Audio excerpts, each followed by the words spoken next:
Good afternoon, everyone. Thank you for your patience. We just got started a little bit late today, but we are navigating through technological difficulties at times as well. So thank you for your patience.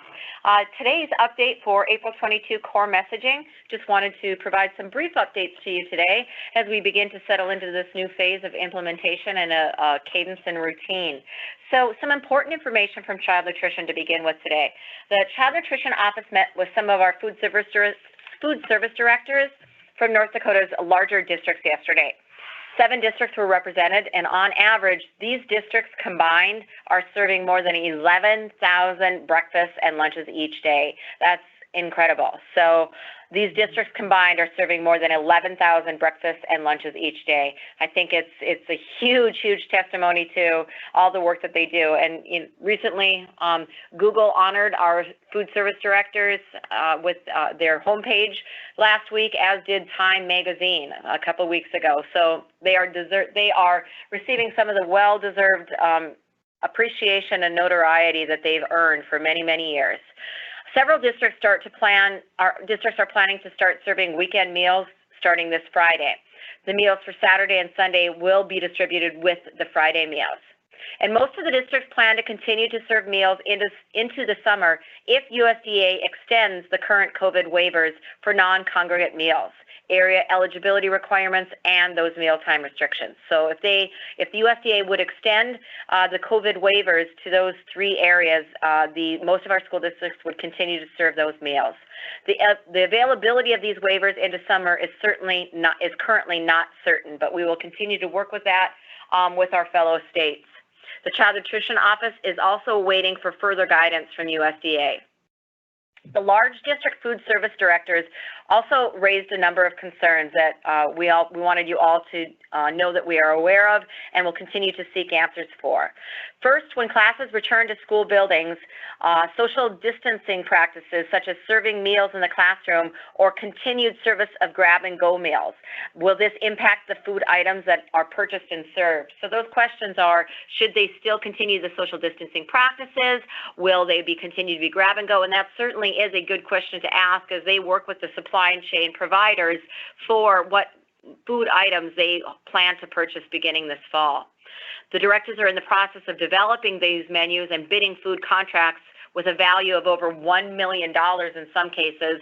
So it is important to include our school food service in our back-to-school planning, which we have assured them we will do. That will be important as we develop our guidance for reentry and reopening of our schools.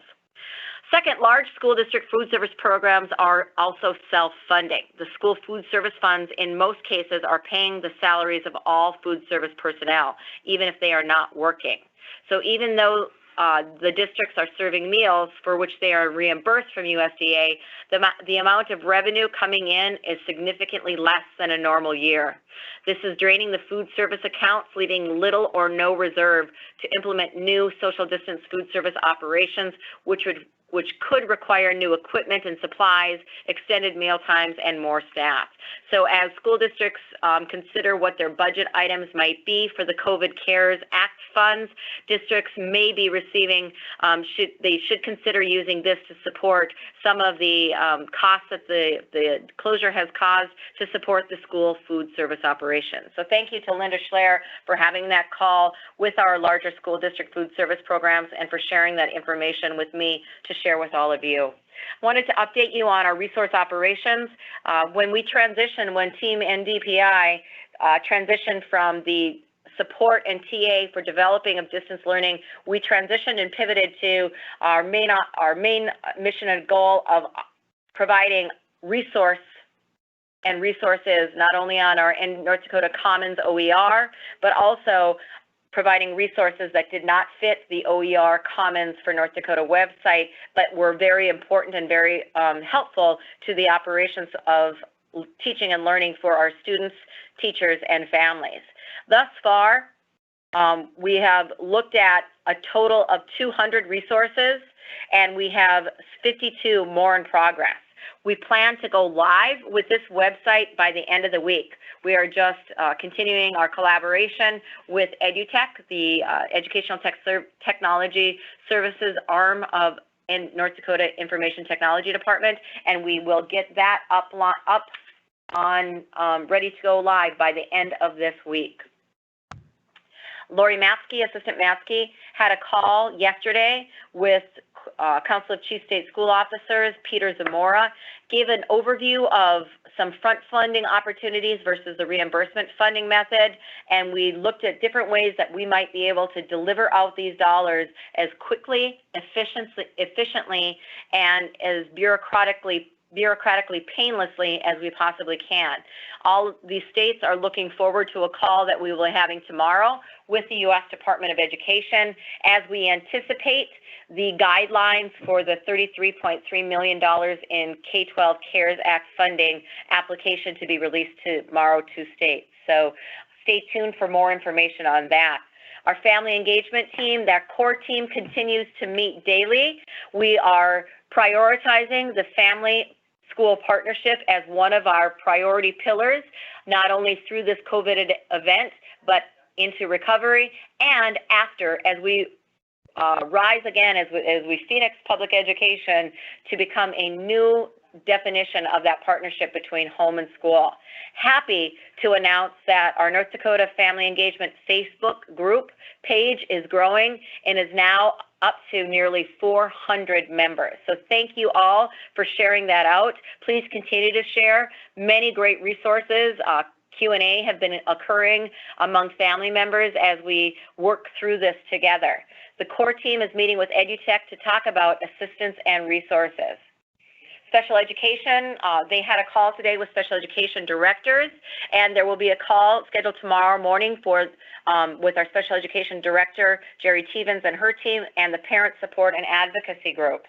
We have been closely monitoring. There have been a series of emails being delivered to our U.S. Department of Education, some from groups like AASA, the Administrators, American Association of School Administrators, others from Advocacy and Civil Rights Group, both pleading their case and providing evidence and support for why there should or shouldn't be relief provided from the U.S. Department of Education regarding the IDEA and the Rehabilitative Services Act. So DPI is closely monitoring the input and opinions that are being delivered to the Federal Department of Education that governs this law as we try to assist and answer questions here. Some of you as school districts may have provided guidance and information about your summer school activity. It has caused some parents and other family members to call our office with some concerns about distance learning being continued through the summer for summer school. We just wanted to share once again that as of now, the governor's executive order closing all school buildings to student access remains until further notice.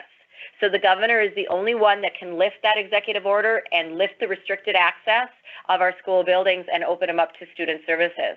So we have advised and provided guidance to all of our school districts who want to provide extended school year and summer school to their students, that in order for them to qualify and be reimbursed for those, the instructional time that they're providing, that they must continue to apply to be approved for summer school, and reminded them that the distance learning plans that they submitted for the regular school calendar would be sufficient in order for them to be approved for summer school and extended school year.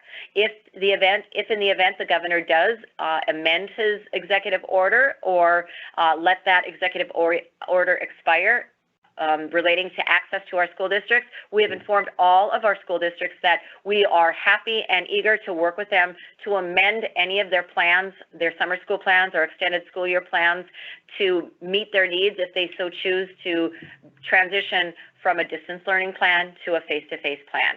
So there may be many family members and or teachers that are receiving notification from their school districts that summer school will continue as a distance learning plan, and that is according to our guidance in accordance with our governor's executive order.